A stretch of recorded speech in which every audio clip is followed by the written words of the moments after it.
Selamat pagi Pak, nama saya Ruben Merlom Silalai, kelas 1296. Dan di video ini saya akan membahas tentang bab 2 tentang perlindungan dan penegakan hukum. Yang pertama adalah konsep perlindungan dan penegakan hukum.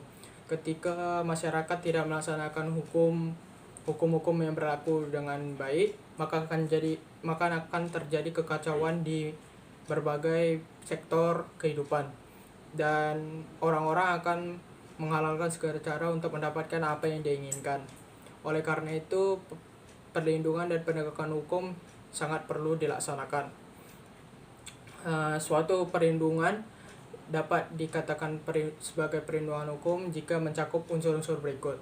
Yang pertama adalah adanya perlindungan dari pemerintah kepada warganya. Yang kedua, jaminan kepastian hukum. Yang ketiga, memberikan sanksi kepada masyarakat yang melanggar hukum. Ada pula juga jenis-jenis hukum yang populer, contohnya itu adalah perlindungan hukum kepada konsumen yang diatur oleh Undang-Undang Nomor 8 tahun 1999, dan ada juga perlindungan kepada tersangka berkaitan dengan hak-haknya yang harus dipenuhi agar sesuai dengan prosedur yang telah ditetapkan oleh undang-undang. Yang kedua adalah penegakan hukum, merupakan salah satu mewujudkan hukum sebagai pedoman yang harus dilaksanakan oleh masyarakat, penegak hukum, ataupun lembaga penegak hukum. Dengan kata lain, lembaga penegak hukum sebagai upaya dilaksanakannya ketentuan hukum di lingkungan negara. Yang ketiga, syarat-syarat perlindungan dan penegakan hukum.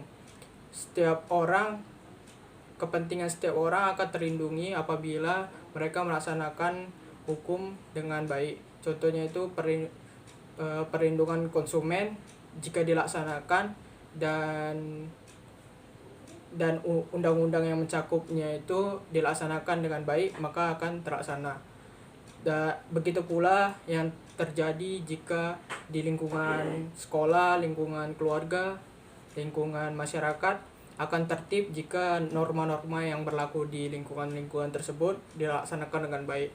Yang kedua adalah pentingnya perlindungan dan penegakan hukum.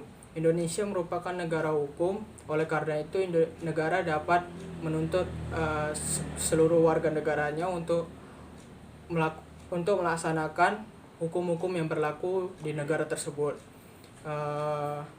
Dan perlindungan dan penegakan hukum sangat penting.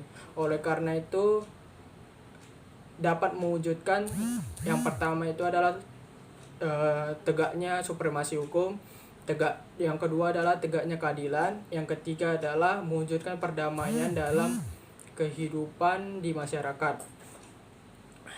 Yang ketiga, menurut Sojono Sukanto, perlindungan dan penegakan hukum tidak semata-mata hanya untuk menegakkan hukumnya saja, tetapi ada beberapa faktor yang menyangkut hal-hal perlindungan dan penegakan hukum. Yang pertama adalah hukumnya, yang kedua adalah penegak hukumnya, yang ketiga adalah masyarakatnya, yang keempat adalah sarana dan fasilitas untuk menegakkan dan untuk melindungi hukum, yang kelima adalah kebudayaan masyarakatnya. Sekian dan terima kasih Pak.